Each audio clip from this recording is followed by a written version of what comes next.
Bon. Je suis sûre qu'il y a eu des inscrits comme ça. Je vous remercie tous d'être venus ce soir. Ça me fait très plaisir. Ce sont des visages familiers la plupart.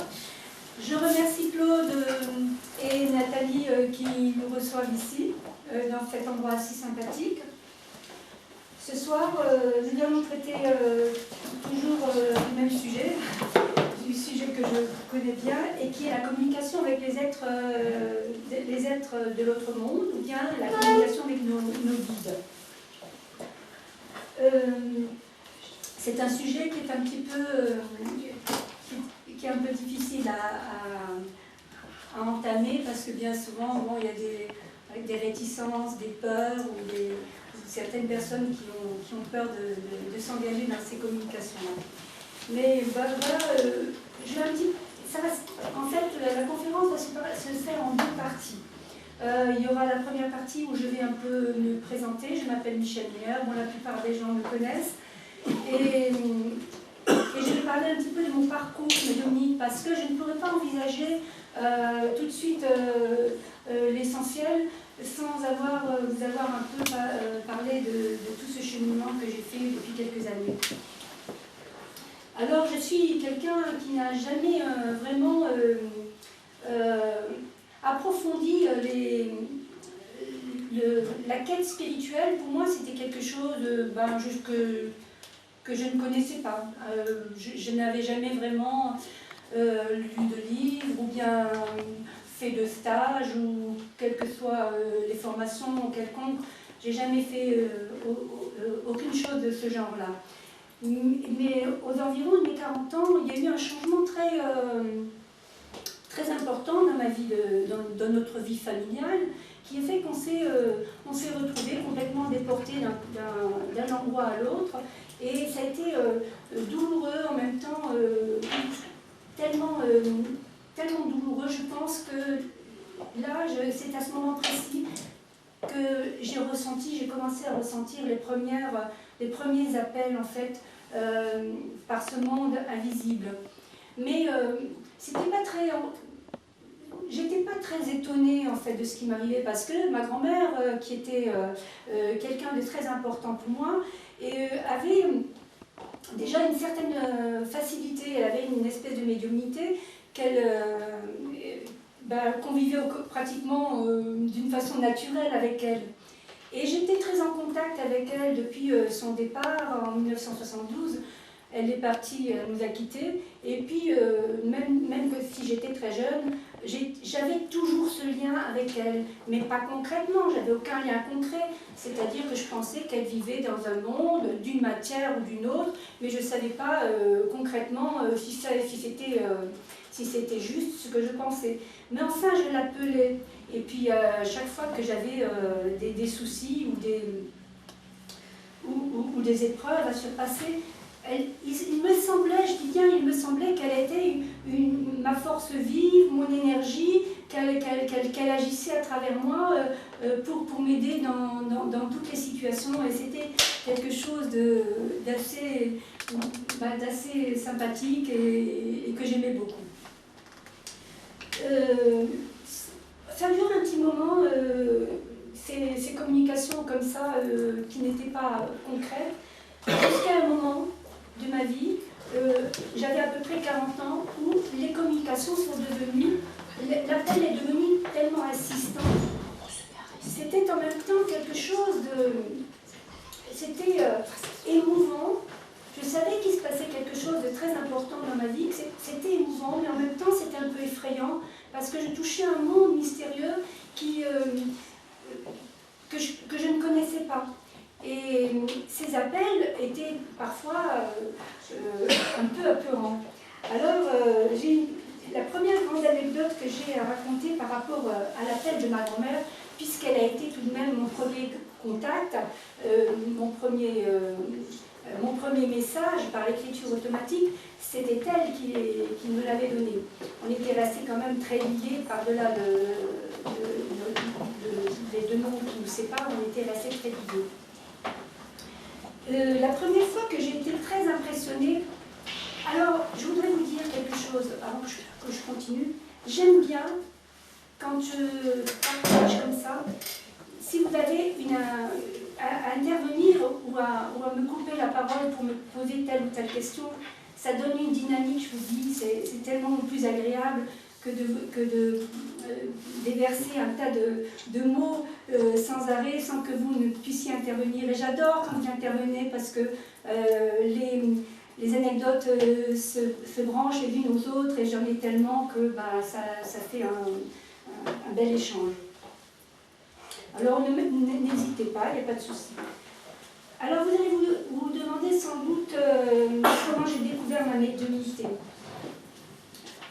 Donc c'était un jour, ça a commencé comme ça. En fait, la première fois que j'ai eu très très peur, c'était quand j'étais à manger près de mon mari une nuit, et je me suis réveillée pour aller tâtonner le long des murs et aller aux toilettes. Je devais être aveugle dans un autre temps parce que je n'allume jamais la lumière. Alors je me lève, je tâtonne, je fais ce qu'il faut faire, je reviens dans le même sens. Et puis lorsque je reviens, je m'allonge à nouveau près de mon mari. Et puis je pense que je ferme les yeux, mais je n'ai pas tellement la notion du temps, peut-être quelques secondes, j'en sais rien. Puis j'ouvre à nouveau les yeux et je me rends compte, enfin j'étais apeurée de voir que la lumière, l'halogène du salon, la lumière halogène était allumée à fond. Le poussoir était poussé jusqu'au maximum. Je venais juste de me lever il y a quelques secondes, tout était noir, il n'y avait que mon mari et moi, et d'un coup la lampe s'est allumée d'une manière qui était quand même étrange, et ça m'a fait très très peur. Franchement, j'ai balisé, je me suis dit ça c'est pas normal. Et puis je me souviens qu'après, par la suite, pendant longtemps, tous les soirs, avant d'aller me coucher, je débranchais la lampe halogène du salon de peur qu'elle ne se me remette en route. C'était une première grosse frayeur. Et puis après, je me suis adressée à ma grand-mère et je lui ai dit, écoute, je t'en prie, hein, si tu veux m'appeler, ne le fais pas comme ça parce que ça m'a fait trop peur, quoi. Évite de me faire des trucs pareils. Alors ça, c'était une première anecdote. La deuxième fois que j'ai eu un appel insistant, je me souviens, j'étais dans la salle à manger, sur la table de ma salle à manger. Quand je suis seule, je ne me fais pas manger parce que je suis feignante, je suis toute seule, mon mari n'est pas là. Je me fais en général un bol de café au lait avec des tartines et ça me suffit bien largement. Alors je vois ce moment avec tellement d'exactitude. Je suis là, je suis posée et je pense à toutes ces aventures un peu extraordinaires que j'ai vécues les derniers temps, perdues dans mes pensées. Et je prends mon bol de café au lait entre mes deux mains. Et au moment où je prends mon bol de café au lait entre mes deux mains, je sens le long de mes deux bras des vibrations, mais assez importantes, qui fait que en fait, la tasse est en train de se mouvoir d'un côté à l'autre, en train de faire des petits mouvements semi-rotatifs. Je me dis, mais alors, vraiment c'est hallucinant, qu'est-ce qui se passe? Je sens vraiment ces vibrations. Je me dis, bon, là, je fais certainement une pression sur le bol, et sans doute que si je lâche mes mains un peu, le bol va se stabiliser. En réalité, je dégage mes deux mains, et puis je ne garde que les deux index sur mon bol de café au lait, et le bol de café au lait continue encore à faire des petits mouvements semi-rotatifs. Ça ne m'a pas fait peur, ça, parce qu'en fait, je savais que c'était une présence, c'était la présence de ma grand-mère, sans doute, je le savais, et ça ne m'a pas fait du tout peur. Mais ce moment-là a été très important pour moi, parce que ça a été le premier jour où j'ai ressenti une vibration énorme au niveau de mon bras droit, et j'ai été poussée irrésistiblement vers un cahier et un crayon pour pouvoir écrire quelque chose, mais je ne savais pas quoi. Et la pulsion de mon stylo m'a écrit mon premier message, le premier petit message de ma grand-mère, qui disait tout simplement « Bonjour chérie, je suis Mémé ». Voilà, comme je l'appelais Mémé, bon, voilà. Bonjour chérie, je suis Mémé.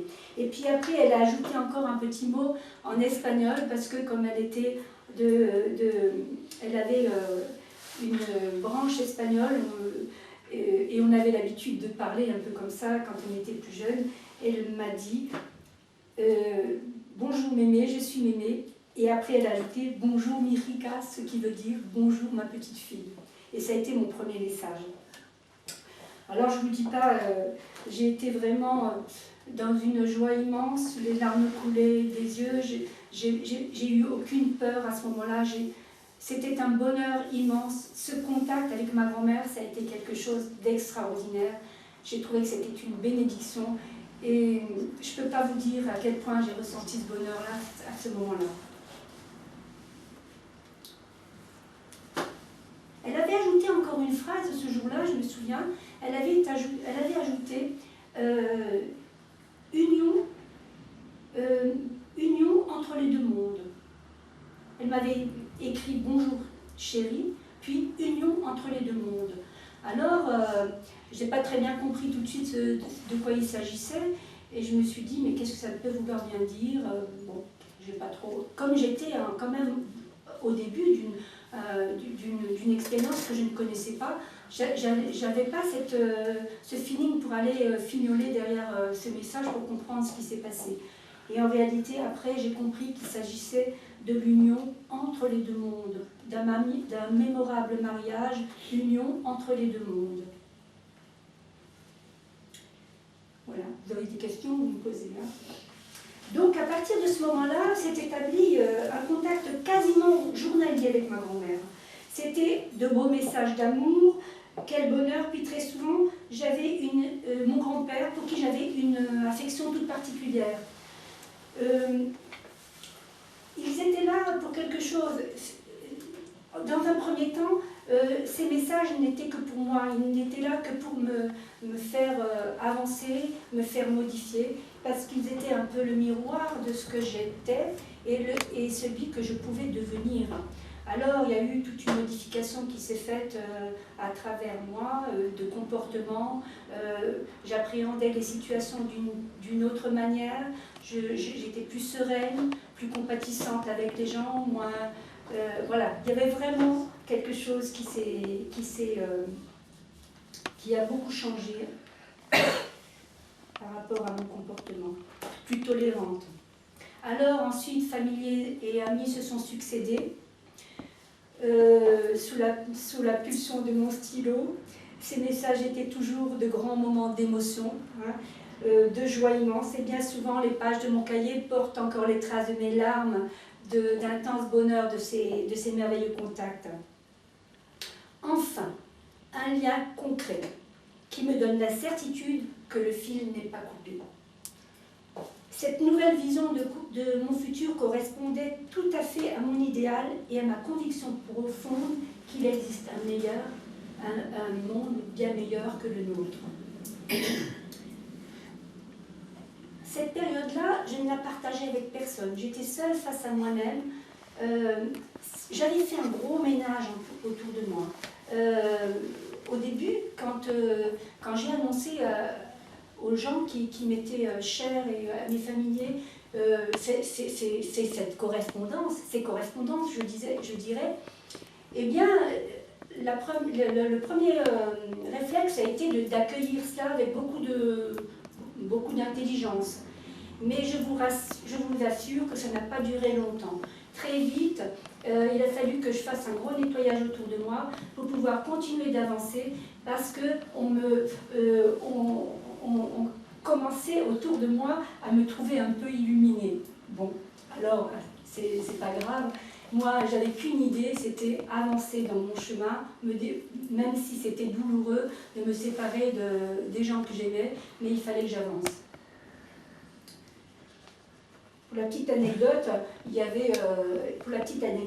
a un moment donné, donc des membres de ma famille qui sont proches de moi se sont dit et si tu allais te faire exorciser, tu crois pas que ce serait bien? Alors je me suis dit, bon, bah, c'est quand même un peu excessif, compte tenu des messages d'amour qui me sont donnés, j'ai trouvé que c'était un peu trop...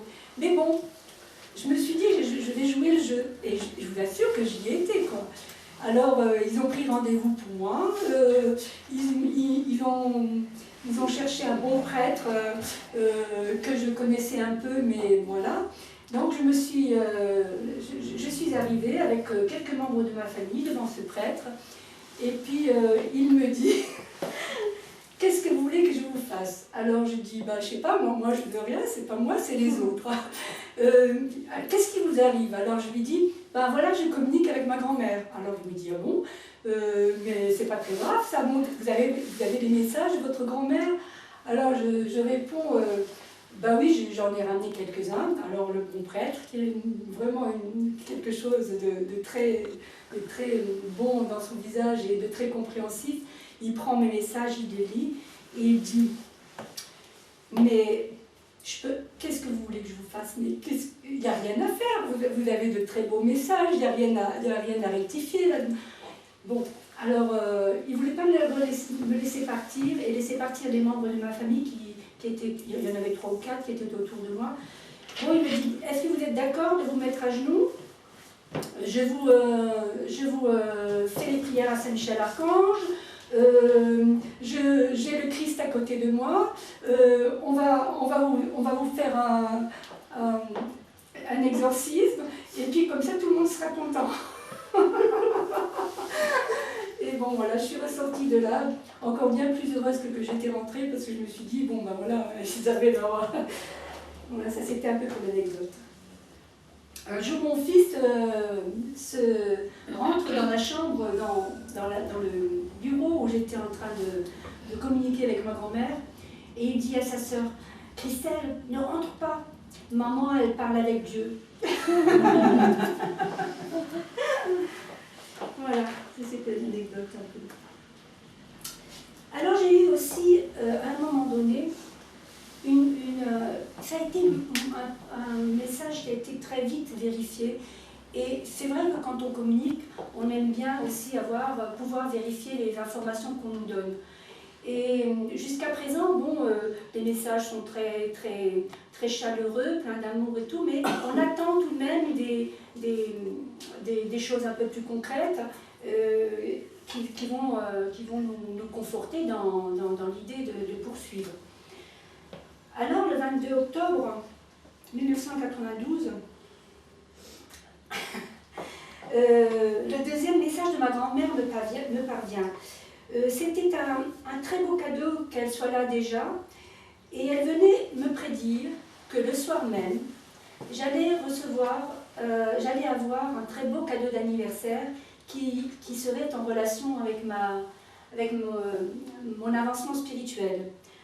Alors je me dis, au fond de moi, je me dis que toujours ça ne doit pas être vrai parce que je ne reçois jamais vraiment de gros cadeaux ou de beaux cadeaux, enfin c'est rare, c'est pas notre truc chez nous. Bon, je laisse faire les choses, et le soir, on se réunit tout de même autour d'un bon verre de champagne, il n'y a pas de souci. Et puis ma fille aînée, Christelle, arrive avec un beau paquet plat, bien enrubanné, qui est vraiment joli, et puis je me dis, tiens, c'est bizarre que ce soir-là, on me fasse un cadeau d'anniversaire. J'ouvre le paquet. Et puis, à l'intérieur de ce paquet, il y avait ce très beau bijou que je porte sans arrêt, que je ne quitte plus de mon cou, qui est un ange Cupidon sur une pierre de cristal en forme de cœur. Et ce soir-là, j'avais eu ce cadeau-là, qui était un de mes plus beaux cadeaux d'anniversaire. Je découvre ça avec mes yeux écarquillés, je suis tellement émerveillée que je me dis, mais c'est... Donc, prédiction le jour même, vérifier le jour même. Ce qui était le plus extraordinaire dans ce cas-là, c'était que ce n'était pas habituel. Si ça avait été quelque chose d'habituel, j'aurais attaché beaucoup moins d'importance à quelque chose comme ça, mais ce n'était pas du tout habituel. Donc vraiment là, on m'annonçait quelque chose de spécial. Vous avez des questions à me poser? J'aime bien quand on me pose des questions, ça me donne bien. Vous n'avez pas de questions? Voilà. Alors une question se pose souvent. Y a-t-il une vie après la mort et reste-t-il une partie intelligente de nous? Notre âme survit-elle à notre corps et a-t-elle la possibilité de communiquer avec les êtres humains? Alors il semblerait que des personnes qui possèdent une extrasensibilité ont la facilité d'établir un contact avec les êtres de l'autre monde. C'est rassurant de savoir qu'une partie de nous est indestructible et qu'un lien peut persister par-delà le départ d'un être cher. Étant moi-même canal de guide spirituel, j'ai la faculté de recevoir les informations par l'écriture automatique. Alors l'écriture automatique, c'est quelque chose qui est indépendant de moi. Je suis simplement un outil qui agit sous la pulsion de mes guides, et je ne sais pas du tout ce qui va s'écrire avant que ça s'inscrive. Je ne sais pas non plus ce que veut dire le message en général. Comme je suis neutre, je transmets simplement. La personne qui va le recevoir va savoir de quoi il s'agit, mais moi je ne le saurais pas forcément. C'est pour ça que cette neutralité, je trouve ça bien, parce que je vais donner ce qui m'est donné, et la personne va le recevoir et l'interpréter parce que ça lui appartient. J'ai une question. Oui. Par rapport aux gens qui meurent. J'avais lu dans je ne sais plus quel bouquin qu'il ne fallait pas les embêter, parce qu'on ne sait pas dans quelle strate, on va dire, ils vont. Et souvent, quand il y a un être cher qui meurt, je n'ose pas lui parler, parce que je me dis, il faut que je le laisse tranquille, il faut qu'il suive peut-être. C'est pas forcément le cas. En général, les êtres qui... Ça, c'est une vieille légende qu'il faut balayer, parce que c'est pas vrai. En plus, chaque fois que l'on se connecte à un être décédé, c'est par une pensée d'amour qui lui parvient. Donc, c'est pas du tout négatif. Et eux, les êtres qui sont, en tout cas, récemment décédés, ils ont vraiment besoin de communiquer d'une manière ou d'une autre, parce que le plus grand vide qu'ils ressentent quand ils passent dans l'autre monde, c'est le fait de ne plus pouvoir communiquer. Alors, quand la pensée ta pensée se greffera à la pensée de l'être qui est parti, c'est une pensée d'amour, il va réagir, s'il peut interagir pour t'aider d'une manière ou d'une autre, il va le faire, et on ne dérange pas du tout les êtres qui sont décédés. On les sollicite parce qu'ils ont des pouvoirs différents, ils ont des facultés différentes que les nôtres, et c'est que du bénéfice pour eux et pour nous, parce qu'eux vont se mettre à notre service, ils vont monter dans des plans supérieurs, et ils vont nous faire monter également. Donc ensemble, on va progresser. Et c'est quelque chose qu'il faut balayer un peu. Ce sont des vieilles croyances qui nous disent « non, on ne dérange pas les morts ». C'est pareil. Même si les relations terrestres étaient négatives, pas bien. Et bien là, mais ça n'empêche pas la communication. Parce que même si quelqu'un a été négatif et qui est décédé, eh bien, bon, il va se retrouver dans l'autre plan. Qu'est-ce qui va se passer? Sa conscience va visualiser tout ce qui s'est passé durant sa vie. Il va pouvoir analyser en conscience ce qui a été fait, bien fait, mal fait. Ça ne l'empêchera pas de communiquer. Ce qui va se produire, sans doute, au moment où il sera prêt, c'est qu'il va se mettre en mission pour rectifier justement les erreurs qu'il a faites dans son passage, rétablir des contacts, missionner pour les êtres qui sont restés et qui ont besoin de son énergie. Ça n'a rien à voir. Parce que de l'autre côté, il va progresser lui aussi. Il va prendre conscience de tout ce qui s'est passé durant sa vie. Il va pouvoir analyser, il va pouvoir se décider à missionner pour telle ou telle cause qui va faire que ça va le faire avancer dans un plan différent et la personne qui va aider également. C'est comme ça. Mais, dans les livres d'Alan Kardec, c'est vrai que souvent, bon, ça date, hein, mais par exemple, une personne qui va mourir d'un accident de voiture, elle va être rattachée peut-être à ce plan terrestre. Bah oui, à un moment, certainement, il y aura certainement un moment de trouble, c'est clair, hein, il y aura un moment de trouble, il faut je pense que, enfin, pour tout le monde, pour tous les êtres, c'est pas la même chose, mais maintenant quelqu'un qui est violemment, qui est brutalement quitté ce monde pour se retrouver ailleurs, il va certainement être troublé de ce détachement, il va falloir qu'il comprenne, qu'il accepte qu'il est dans un nouvel état, dans une autre matière, et puis voilà, il faut et c'est là qu'intervient les énergies des êtres qui sont en bas pour aider cette âme à s'élever le plus rapidement possible et à comprendre qu'elle est décédée, mais voilà, c'est comme ça que ça se produit. Il y a sans doute des entités qui sont dans le trouble. Tout le monde n'est pas dans les mêmes plans vibratoires. Hein. C'est comme ici, c'est pareil. Sur Terre, c'est pareil. L'être humain et les êtres invisibles, les êtres qui nous ont quittés, sont dans les mêmes conditions que nous. Ici, dans cette salle réunie, il y a différents niveaux de conscience. Tout le monde n'est pas au même niveau de conscience. Et de l'autre côté, c'est pareil. Mais de l'autre côté, comme ici, chaque personne, chaque âme ou chaque être va prendre conscience de ce qu'elle peut faire pour évoluer, pour avancer, et va se mettre en mission, que ce soit sur Terre ou que ce soit de l'autre côté. C'est exactement la même chose.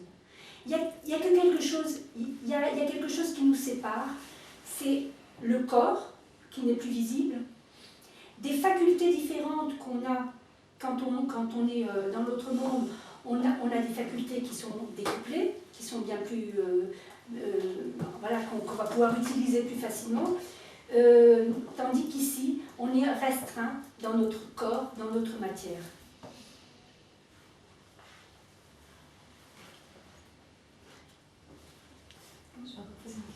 Vas-y. Rapport à la conscience du corps. Oui. Pardon? Dans le rêve, moi ça m'arrive que je rêve, je sors du corps. Oui, mais bien sûr. J'ai la conscience bien réveille. Mais bien sûr. Et je me vois partir, hein, et je me vois revenir. Je vais vous expliquer pourquoi. C'est parce que lorsque vous dormez, vous êtes dans l'endormissement ou entre les deux. Oui, entre le réveil et le sommeil, votre âme n'est pas totalement réintégrée dans votre corps. Et quand vous êtes dans votre journée normale, vous êtes en train de balayer ou faire la popote, vous êtes enfermé dans votre matière, vous ne pouvez pas voyager comme ça. Le moment idéal pour les êtres qui sont bien accrochés à la matière, c'est le moment de semi-conscience entre le réveil entre le sommeil et le réveil, où l'âme est encore dans l'astral et peut voyager dans différents niveaux. C'est là qu'on peut aussi avoir des messages, des visions, se connecter à des guides, et il faut avoir le réflexe aussi de pouvoir tout de suite demander pourquoi quelque chose quand on est dans cet espace. Moi ça m'a pris du temps, mais j'ai appris à la longue, dès que je suis extraite, je demande tout de suite pourquoi je suis là et qu'est-ce que vous voulez me faire comprendre ou me faire voir. On est dans une béatitude totale dans un état comme ça, mais je sais pas quand on revient, moi c'est fantastique. Le lendemain, j'étais au ciel. Une sensation de bien-être qui est magnifique. Ouais. Ouais.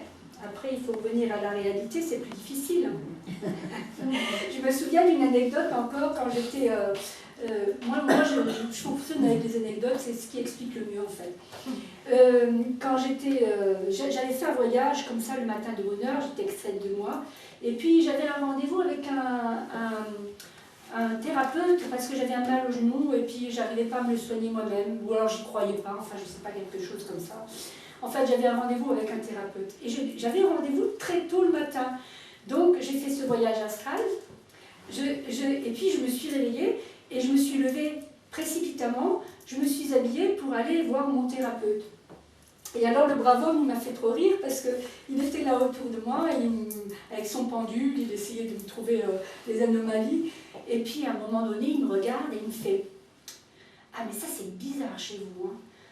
Je ne sais pas qu'est-ce qui vous arrive, mais votre corps éthérique est à 50 cm de vous. Est-ce que vous voudriez que je vous rassemble ?» Alors je dis « Oui, faites, rassemblez. » Donc en réalité, je m'étais levée trop brusquement et les deux parties n'avaient pas eu le temps de se réintégrer l'une dans l'autre. Et le monsieur, il avait une belle vision, hein, puisqu'il l'avait vu. Voilà. Bon, alors souvent les personnes à qui je parle de l'écriture automatique ou de cet outil-là ont envie d'essayer de communiquer de cette manière-là et me demandent souvent s'il y a une technique pour arriver à ce résultat. Et là, je peux dire que je n'ai pas de technique, je n'en connais pas. En tout cas, moi, je n'en connais pas. Et qu'en fait, il faut faire très attention avec les communications. Il faut quand même pas aborder ces sujets d'une manière légère.